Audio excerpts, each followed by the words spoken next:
नमस्कार छात्रों, मैं विवेकानंद झा आप लोग का स्वागत करता हूं अपने नए वीडियो में और आपके अपने channel the great learning point में। देखिए, थोड़ा सा तो लेट हूं मैं, लेकिन एकदम सही हूं। समयाभाव के कारण लेट हूं, पर आपके साथ खड़ा हूं। अभी मैं आपके लिए सीटेट के पर्यावरण शिक्षण का आंसर की लेकर के आया हूं, एकदम ऑथेंटिक और 100% सटीक, बिना समय जाया कि आप लोग में उत्सुकता होगी, मिला रहे होंगे। मैं उम्मीद करता हूं कि सारे छात्र पास भी करेंगे, मेरा ये आशीर्वचन भी मान के चले। तो अब मैं बिना समय गवाए आपके क्वेश्चंस का डिस्कस करता हूं। आज बस यही दौर है, अभी तो यही टाइम चल रहा है आपकी जिज्ञासा की शांति। तो क्वेश्चन से हम शुरुआत करते हैं। यहां पर सबसे पहला क्वेश्चन कहता है कि निम्नलिखित प्रश्नों के उत्तर देने के लिए सबसे सही उपयुक्त विकल्प चुनिए। तो गाय के पहला क्वेश्चन हमारा कह रहा है कि गाय के आगे के दांत छोटे और पीछे के दांत चपटे बड़े होते हैं, ऐसा क्यों होता है? हम ऑप्शन को बाद में देखेंगे, पहले आंसर की चर्चा आपके साथ करते हैं। तो आगे का दांत छोटा होता है घास को काटने के लिए, और पीछे का दांत चपटा होता है उसको चबाने के लिए। ये अगर हम देखते हैं तो बी ऑप्शन में आ जाता है कि क्रमशः घास को काटने तथा घास को चबाने के लिए। यहां कुतरना है तो कुतरता चूहा है, ना कि गाय कुतरता है। आप लोग पढ़ चुके हैं, अभी हमको पढ़ाने का वक्त नहीं है, इसलिए मैं ऐसा ज्यादा जिक्र नहीं करूंगा। आप लोग देख लीजिएगा। देखिए, क्वेश्चन का सीरियल आप लोगों में हो सकता है कि ऊपर नीचे हो, क्वेश्चन लेके बैठिएगा, मिला लीजिएगा। अभी तक मेरे ख्याल से याद भी हो गया होगा आप लोग को कौन क्वेश्चन का क्या आंसर दिया है। चलिए, मैं थोड़ा सा एनालिसिस कर रहा हूं। तो क्वेश्चन एनालिसिस में देख रहा हूं कि क्वेश्चन बिल्कुल सही है, मॉडरेट क्वेश्चन है, कहीं हार्ड नहीं। थोड़ा अभिकथन दिया है तो कोई हार्ड नहीं दिया है, सब कुछ सिलेबस से दिया है। देखिए, आज अब भारत में 10 AM का समय है, भारत में 10 बजा है। आज ही डैश में लगभग मध्याह्न होगा, यानी दोपहर होगा। तो यहां पर में अगर आप देखते हैं लंदन, तो 5.5 घंटा का अंतर चलता है, 5 घंटा 30 मिनट का। सिंगापुर 2 घंटा 30 मिनट का अंतर चलता है। जापान में सबसे पहले सूर्योदय होता है, तो जापान में पहले ही मतलब जापान में मध्याह्न नहीं होगा, पहले मध्याह्न हो चुका होगा। ये उल्टा चल रहा है, पहले सूर्योदय होता है तो वो मध्याह्न, हाँ 1-1.5 घंटे नहीं, जापान तो आएगा ही नहीं। यहां हमारे ख्याल से सिंगापुर आपका बिल्कुल सही होगा, क्योंकि 10 बजा है भारत में, तो 12:30 सिंगापुर में हुआ होगा। 2 घंटा 30 मिनट का अंतर चलता है। ये एक्यूरेट आंसर है सिंगापुर, कहीं से कोई डाउट नहीं है। आगे चलिए, पर्यावरण अध्ययन बाल केंद्रित कक्षा में निम्नलिखित में से कौन सी क्रिया सबसे कम होती दिखाई देगी? तो बच्चे कक्षा में शिक्षक को सुनते हुए दिखाई देंगे, यानी कि बच्चे निष्क्रिय हो गए। निष्क्रिय तो कभी बच्चे को करना ही नहीं है, और भी पर्यावरण की कक्षा में संभव ही नहीं है, उनको सक्रिय रखना है। तो ये ऑप्शन तो पहले निगेटिव हो गया कि सिर्फ सुनते हुए दिखाई देंगे, वाद विवाद करेंगे, कुछ मतलब अपना कार्य करेंगे, परियोजना कार्य दिया जाएगा, कुछ समूह कार्य दिया जाएगा। इसलिए ये पॉइंट सबसे कम चूंकि चर्चा कर रहा है, तो सबसे कम चर्चा कर रहा है, तो यही आंसर होना चाहिए इसका एक्यूरेट। बच्चे निष्क्रिय हो रहे हैं, जिनका क्वेश्चन है उन्होंने लगाया भी है शायद 1 नंबर क्वेश्चन।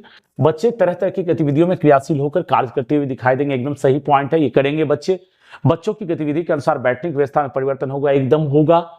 बच्चे कक्षा में चर्चा करते हुए अपने अनुभव बांटते हुए भी दिखाई देंगे, एकदम सही है। ये तीनों पॉइंट सही है, इसलिए बिल्कुल घबराना नहीं है। आप अगर 1 नंबर लगा करके आए हैं, आपका नंबर ब्रह्मा भी नहीं काट रहा है, एकदम अपने मन में ये विश्वास रखिए। चलिए अगले क्वेश्चन की ओर हम चलते हैं। तो पर्यावरण अध्ययन का एक शिक्षक कुछ बच्चों के गतिविधि कराने के दौरान कुछ महत्वपूर्ण घटनाओं का अवलोकन करता है तथा उसका वर्णनात्मक टिप्पणियां भी दर्ज करता है। निम्नलिखित में कौन सा आकलन उपकरण हो सकता है? चलिए, यहां बहुत सारे लोग पोर्टफोलियो और रेटिंग स्केल के साथ गए होंगे।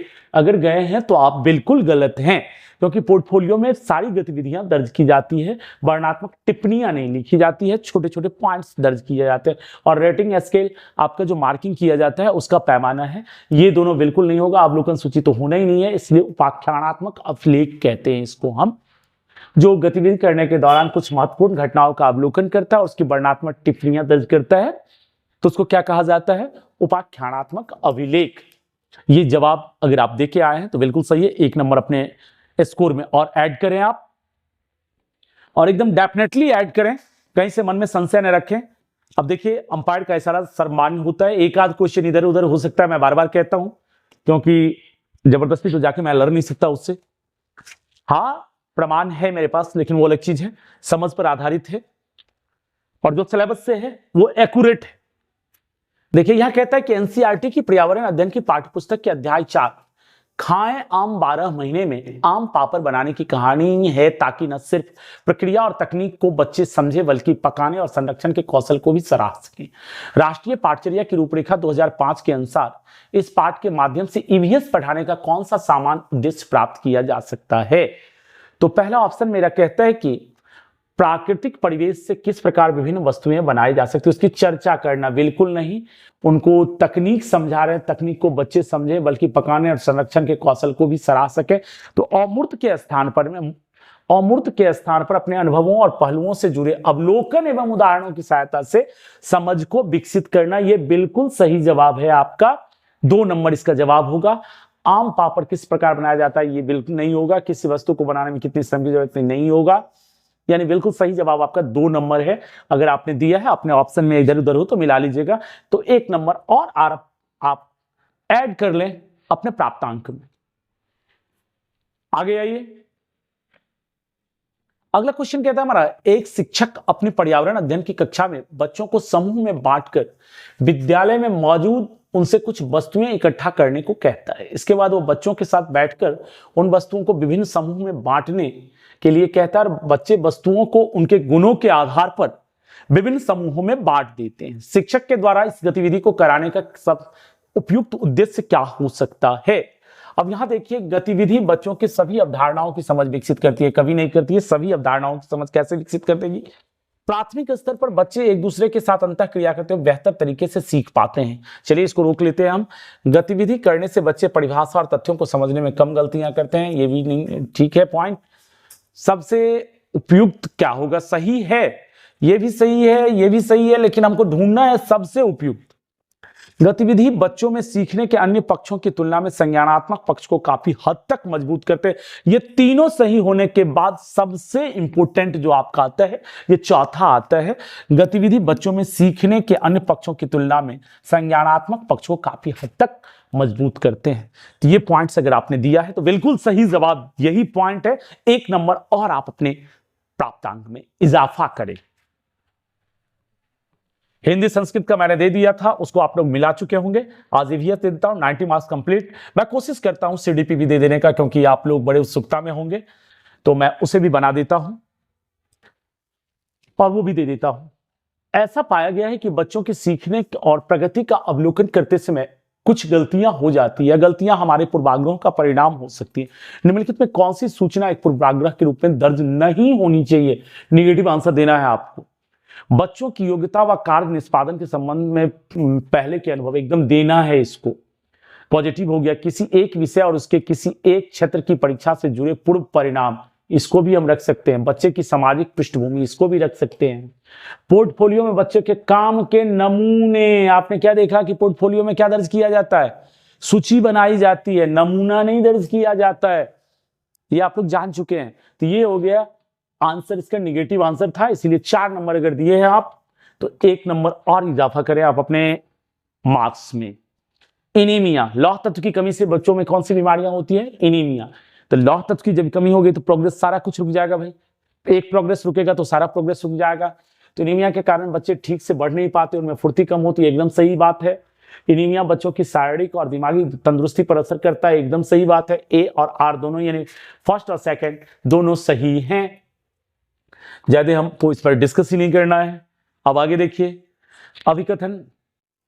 आप यहां देखे होंगे कि अभिकथन एवं कारण को ध्यान से पढ़ें। पहला अभिकथन कहता है कि हाथियों के झुंड में केवल हथिनियां और बच्चे ही रहते हैं। आप जानते हैं हथिनियां और बच्चे रहते हैं, और 14-15 साल का जब मेल वाला हाथी हो जाता है तो वो भी झुंड को छोड़ देता है। आप हाथियों के लक्षण में पढ़े होंगे। तो कहता है हाथी 14-15, हथिनी रहता तो यहां अलग बात था, लेकिन यहां दे दिया क्या? हाथी 14-15 साल बाद झुंड छोड़ देते हैं और अकेले रहते हैं। बिल्कुल सही जवाब। तो ये दोनों ही सही हैं। तो अभिकथन गलत है। दोनों अभिकथन तथा कारण सही है एवं कारण अभिकरण की सही व्याख्या करता है। बिल्कुल सही जवाब। जिनका भी क्वेश्चन है बड़ा अच्छा बनाया है, ये अधिकतर क्वेश्चन इनके सही जा रहे हैं। अगला देखा जाए, अभिकथन ए तथा कारण आर को ध्यान से पढ़ें। अभिकथन ए, जिन बकरियों के बालों को मुलायम पश्मीना शॉल बनाया जाता है लगभग 5000 मीटर की ऊंचाई में पाए जाते हैं, जहां बहुत सर्दी पड़ती, बिल्कुल सही कथन है। और इतनी सर्दी से बचने के लिए बकरियों के शरीर पर गर्म बालों के परत उगते हैं। ये तो प्राकृतिक चीजें हैं भाई, भगवान ने सबको बनाया है, ऐसे ही बनाया है। जहां जिस क्षेत्र के लोग हैं, गर्म प्रदेश के लोग काले हो जाते हैं, ठंडे प्रदेश के लोग उजले हो जाते हैं, ये सब तो प्राकृतिक नेचर है। और आप तो कपड़ा भी पहन लेते हैं, लेकिन जानवरों को देखिए, जानवर सब अनुकूलित है पर्यावरण के हिसाब से। तो ये बिल्कुल सही है, ये गर्म बाल के परत उगा जाते हैं, यानी ए और आर बिल्कुल सही है। आर ए की सही व्याख्या करता है। अगला क्वेश्चन,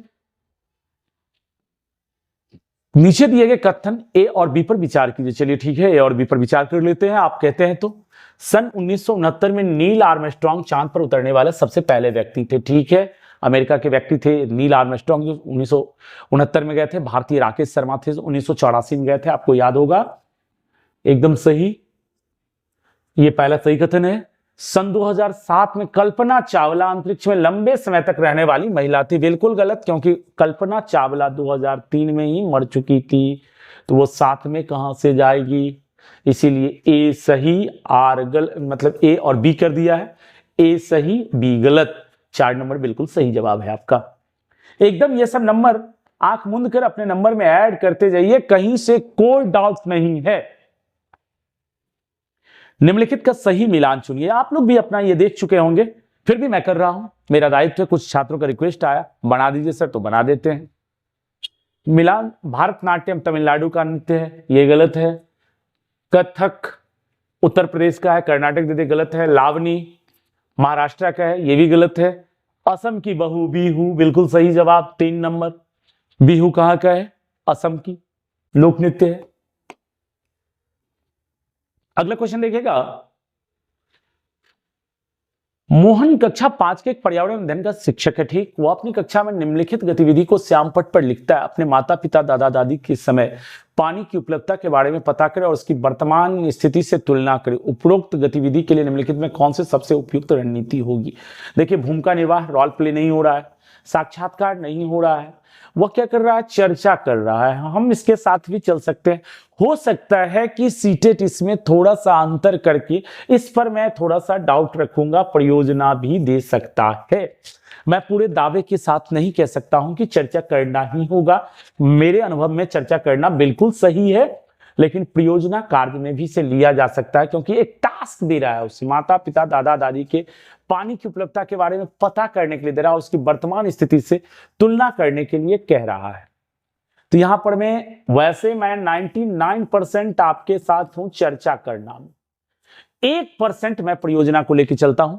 हो सकता है ये सीटेट का मतलब सीबीएसई का अंपायर का अपना इशारा हो सकता है, देखा जाएगा, लेकिन कॉन्फिडेंशियल चर्चा करना के साथ चलिए। अभी एक व्यक्ति मृत समुद्र या खाड़ी झील में नहीं डूबेगा, भला तैरना ना जानता। इसकी वजह आप जानते हैं कि वो खाड़ा झील या मृत सागर, नमक की मात्रा अधिक होती है। मृत सागर के 1 लीटर जल में 300 ग्राम नमक की मात्रा होती है, आपने पढ़ा भी होगा। तो उसका क्या होता है? पानी का घनत्व बढ़ जाता है, समुद्र के पानी का घनत्व उच्च हो जाता है, जिस कारण लोग नहीं डूबते। आगे बढ़िए।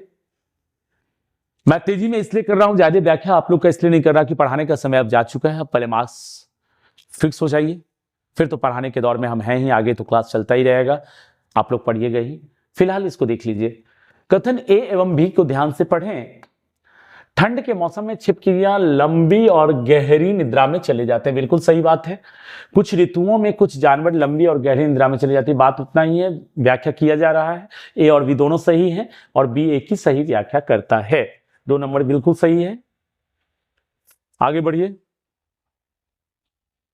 एनसीईआरटी के पर्यावरण अध्ययन की 5वीं कक्षा की पाठ्यपुस्तक में पाठ 13 गौरव जानी की अद्भुत यात्रा का वर्णन करता है। निम्नलिखित में कौन से थीम का हिस्सा है? तो आप जानते हैं कि आवास का ये हिस्सा है, क्योंकि गौरव जानी जब जाता है तो विभिन्न क्षेत्रों के आवास के बारे में जानकारी लेता है, विभिन्न क्षेत्रों के रहन सहन के बारे में जानकारी लेता है, तो ये आवास का हिस्सा है। इसीलिए इस पर में जायदे हमको नहीं बोलना है। आगे देखिए, उबला हुआ दूध पेट में पचने में कितना समय लगता है, तो 1.5 से 2 घंटा लेता है। तो 1.5 घंटा का चर्चा नहीं है, एक्यूरेट घंटा दिया है तो हम इससे 2 से बढ़ नहीं सकते हैं, और सब 2 से बढ़ा हुआ है, इसलिए हम 2 घंटे के साथ चलेंगे। इसमें 2 घंटा इसका एक्यूरेट आंसर है।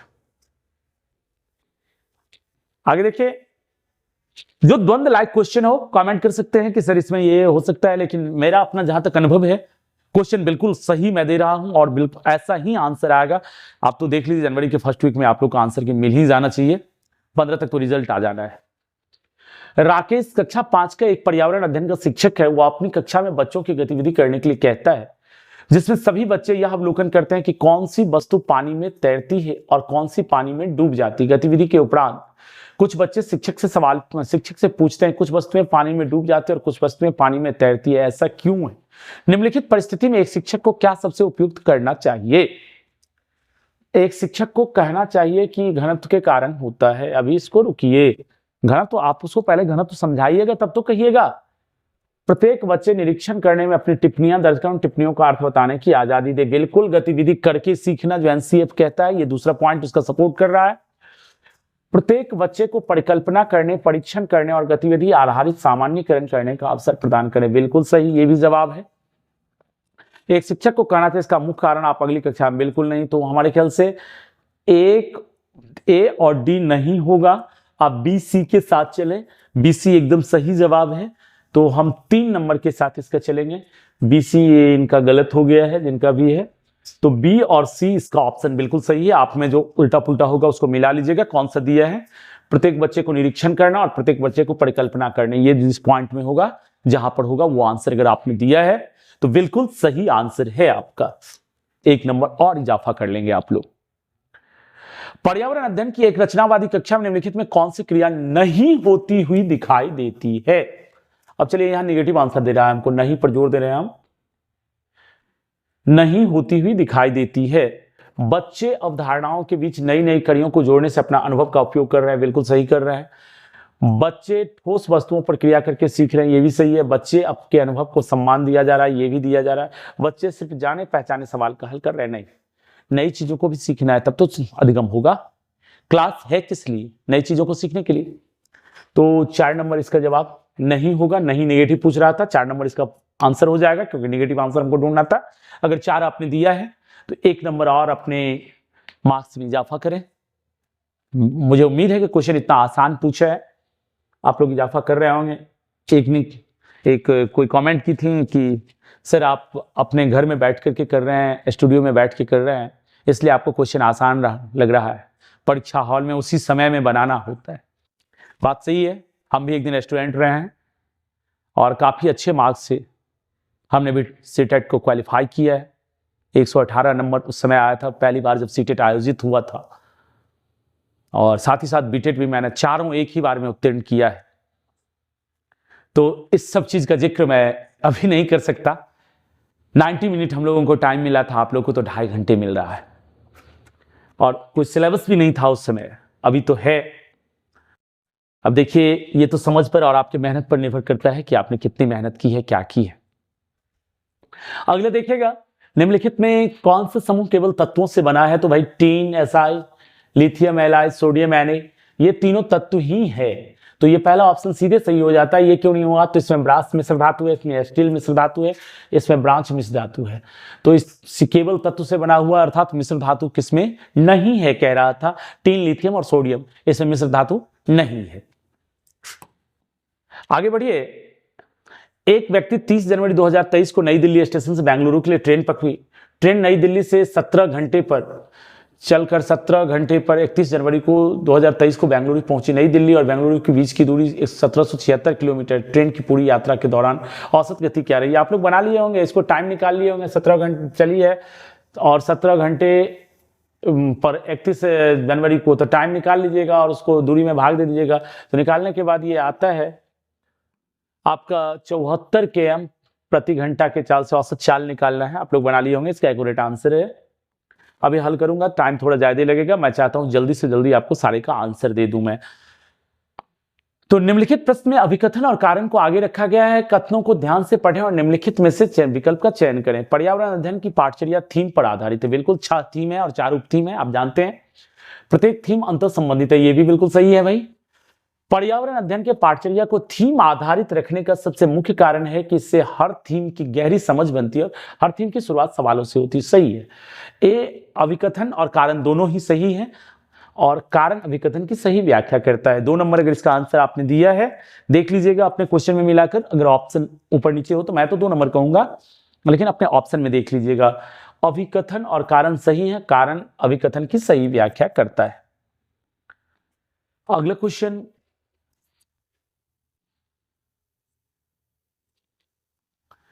सिद्धि एक कक्षा 4 की शिक्षिका है। वो अपनी कक्षा के बच्चों को एनसीईआरटी के पर्यावरण अध्ययन के पाठ्यपुस्तक पाठ 10 हु तू तू पढ़ने के लिए सभी बच्चों को वह खेल के मैदान में ले जाकर कबड्डी खेल खिलाती है।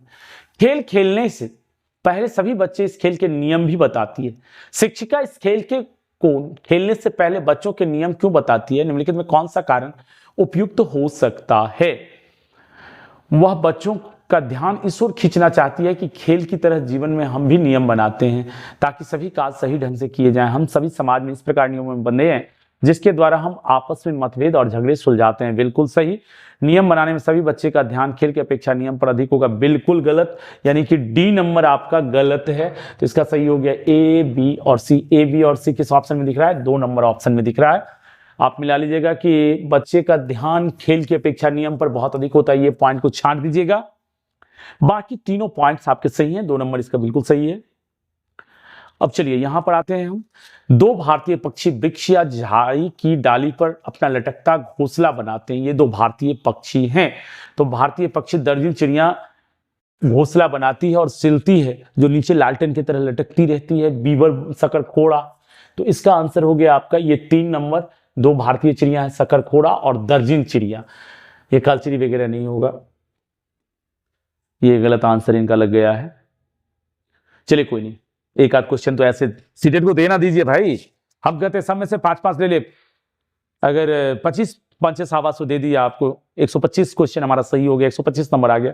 ज्यादा नहीं चाहिए आपको, मार्क का थोड़ी देखा जाता है, तो क्वालिफाइड होना है। लेकिन एक हमें अपने लगता है कि हमने मेहनत की, हम इतना मार्क्स अचीव किए, बोलने में आत्मसम्मान की अनुभूति होती है। फिर भी 125 एक लेवल का है, तो दे दीजिए 2-4 क्वेश्चन उसे। बच्चा विभिन्न कुशल कार्यों जैसे खेती और दैनिक जीवन में उसकी विरासत बुजुर्गों का वर्णन करता है। उपरोक्त कथन है। तो देखिए, विभिन्न कार्यों जैसे खेती और दैनिक जीवन में उसकी विरासत का वर्णन करता है। तो विरासत का वर्णन करता है, बुजुर्गों से जो कुछ उसने सीखा है, एक हिंट कर दिया है आपको। तो ये हो गया सीखने के सूचक, यानी वो कुछ सीखा है इसकी सूचना दे रहा है। प्रतिफल तब होता जबकि वो कुछ करके दिखाता, जो कुछ सीखा है खेती करके दिखाता या काम करने का तरीका बताता, उसको उपयोग में लाता, तो प्रतिफल हो जाता। सीखने के उद्देश्य से यहाँ कोई मतलब नहीं है, दक्षता कथन से कोई मतलब नहीं है। अब देखिए, मैं अपने अनुभव से इसको दे रहा हूं कि सीखने का सूचक ही होना चाहिए 99%, पर मैं ये नहीं कहूंगा कि 100% सेटर तो मैं हूं नहीं, लेकिन फिर भी इस कुछ 1-2 क्वेश्चन पर मैं ऐसे आपको हिंटेड कर देता हूं, लेकिन बाकी सारे क्वेश्चंस बिल्कुल सही है, कहीं से डाउट नहीं है। बंगाल की खाड़ी पर समुद्र तट वाला राज्य केंद्र शासित प्रदेश निम्नलिखित में कौन सा है? आप बंगाल की खाड़ी जाते हैं तो भारत का मैप अगर हम लेते हैं इस तरह से होता है, तो इस तरफ बे ऑफ बंगाल है, बंगाल की खाड़ी है, तो इस तरफ जो राज्य आता है इसमें तेलंगाना नहीं आता है। तेलंगाना आंध्र प्रदेश को काट करके बना है, वो बीच में आ जाता है। कर्नाटका भी नहीं आएगा, कर्नाटका भी यहीं आ जाता है। केरला भी यहीं आ जाता है। तो इसमें हमारा बचता क्या है? आंध्रा इधर से आता है ऐसे, आंध्रा में इसको काट के यहां बीच में तेलंगाना निकाल दिया गया है, तो इसका आंध्र प्रदेश बिल्कुल सही जवाब है। केरल नहीं होगा, तेलंगाना नहीं होगा, कर्नाटक नहीं होगा, क्योंकि केरल और कर्नाटक पूर्वी घाट में आ जाते हैं, तेलंगाना सेंटर में आ जाता है, बीच में समुद्र के किनारे नहीं आता है, आंध्रा ही आएगा। सही जवाब है आपका आंध्र प्रदेश। आगे देखिए, क्या कारण है कि पर्यावरण अध्ययन की पाठ्यपुस्तकों में किस्से और कहानियों को महत्वपूर्ण स्थान दिया गया? निम्नलिखित में से कौन सा सबसे उपयुक्त कारण हो सकता है? प्राथमिक स्तर पर पर्यावरण अध्ययन के शिक्षक किस्से और कहानियों को रुचि लेकर सुनते हैं। शिक्षक किस्से और कहानियों को रुचि लेकर सुनाते हैं, इसलिए इनको महत्वपूर्ण स्थान देगा। बिल्कुल गलत। शिक्षक क्यों ही रुचि लेकर के सुनाए? शिक्षक को तो वो गतिविधि करनी है जिससे बच्चे रुचि लेकर के सीखे, बच्चे में इंटरेस्ट पैदा हो। बच्चों का पर्यावरण संबंधित मुद्दों के प्रति संवेदनशीलता विकसित करने के लिए अक्सर किस्से और कहानियों का इस्तेमाल महत्वपूर्ण माना गया है। बिल्कुल सही जवाब है। और देखिए, क्योंकि सीरीज है, क्योंकि बच्चे कहानी के पात्रों से अपने आप को आसानी से जोड़ लेते हैं, इसलिए इनको पाठ्य पुस्तकों में महत्वपूर्ण स्थान दिया गया है। ये भी बिल्कुल सही जवाब है आपका। किस्से और कहानियां समाज को पसंद है, इसलिए पर्यावरण के पाठ्य पुस्तक में महत्वपूर्ण स्थान दिया गया नहीं। इसका मेरे ख्याल से बी और सी होगा। बी और सी लगाया भी गया है, जिनका भी है बिल्कुल सही है आंसर इसका बी और सी। आप लोग भी मिला लीजिएगा। बस 2 क्वेश्चन रह गया है, मैं 2 मिनट में इसे समाप्त करता हूं। अर्चना कक्षा 4 की एक पर्यावरण अध्ययन की शिक्षिका है। वो अपनी कक्षा में बच्चों को 2 समूह बनाती है और विद्यालय में यूनिफॉर्म होना चाहिए या नहीं, इस विषय पर वाद विवाद गतिविधि कराती है। अर्चना ने अपनी कक्षा में वाद विवाद क्यों कराया? निम्नलिखित में कौन सा सबसे उपयुक्त कारण नहीं हो सकता? नेगेटिव है। तो बच्चे वाद विवाद में बच्चों किसी बात के विभिन्न पहलुओं के बारे में सोचने और समझने का मौका मिलता है। ये क्यों कराया? निम्नलिखित में कौन सा नहीं हो सकता है? नेगेटिव है। तो ये कारण तो सही है। कक्षा में बच्चे को अपनी राय के लिए प्रोत्साहित करने के लिए प्रोत्साहन मिलता है, बिल्कुल सही है। ये भी नेगेटिव नहीं है। कक्षा में बच्चों को अपने अनुभव साझा करने का अवसर प्रदान होता है, ये भी बिल्कुल सही है। ये एकदम होता है। वाद विवाद में बच्चे अपने साथियों का ज्ञान आकलन कर लेते हैं। इस क्वेश्चन में हमको लगता है कि सबको मार्क्स देगा।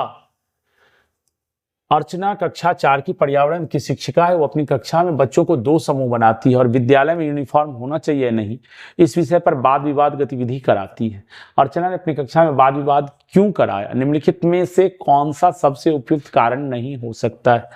अब देखिए, क्वेश्चन को उलझाने के चक्कर में मैं इस क्वेश्चन में देख रहा हूं कि आंसर कोई सटीक बैठ ही नहीं रहा है। ये तीनों सही है। गलत तो बाद में अपने साथियों का ज्ञान आकलन कर लेते हैं। इस क्वेश्चन को हम नेगेटिव में लेके भी इस पॉइंट को चल सकते हैं, फिर भी इसके आंसर पर हमको डाउट है। ये मैं सीटेट के लिए छोड़ता हूं, ये सीबीएसई के लिए छोड़ता हूं। इसमें मैं आपको नहीं बताऊंगा, क्योंकि हम कुछ बता देंगे, आप कहिएगा सर गलत बोल दिए। मैं भरसक जानते हुए गलत नहीं जाऊंगा। आगे चलिए, लास्ट क्वेश्चन। और अगर एनालिसिस आंसर अच्छा लगे तो लाइक शेयर सब्सक्राइब जरूर कीजिएगा। हम अभी छोटे यूट्यूबर हैं, लेकिन आपके बदौलत आपसे मिलते जुलते बड़े बन सकते हैं। इसमें आपका सहयोग अपेक्षित है। आइए, निम्नलिखित प्रश्न में अभिकथन और कारण को आगे रखा गया। कथनों को ध्यान से पढ़ें और निम्नलिखित में से सही विकल्प का चयन करें। अभिकथन एनसीईआरटी के पर्यावरण अध्ययन के पाठ्य पुस्तक के पाठों में आम जिंदगी की वास्तविक घटनाओं, रोजमर्रा की समस्याओं, आज से जुड़ी कुछ ज्वलन समस्याओं को रखा गया है। बिल्कुल सही रखा गया है। इन सभी समस्याओं पर बच्चे खुलकर बहस कर सकें और समस्याओं से अवगत हों, उनके प्रति संवेदनशील बने, सही समझ बना सकें। तो ये भी सही है। अभिकथन और कारण दोनों सही हैं और कारण अभिकथन की सही व्याख्या करता है। बिल्कुल सही, 2 नंबर आंसर इसका हो गया। तो कुल मिलाकर अगर हमने देखा तो हम 90 तक, आपका एक और क्वेश्चन 90 नंबर आपका बच गया है।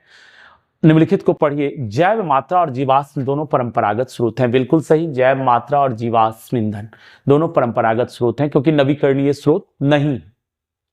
अगला कहता है परंपरागत स्रोत वे होते हैं जिनका स्वभाव नवीकरणीय होता है। बिल्कुल नहीं, उनका स्वभाव अनवीकरणीय होता है, क्योंकि उनके निर्माण में लाखों वर्ष लग जाता है, इसलिए उनको नवीकरणीय में नहीं रखते हैं हम।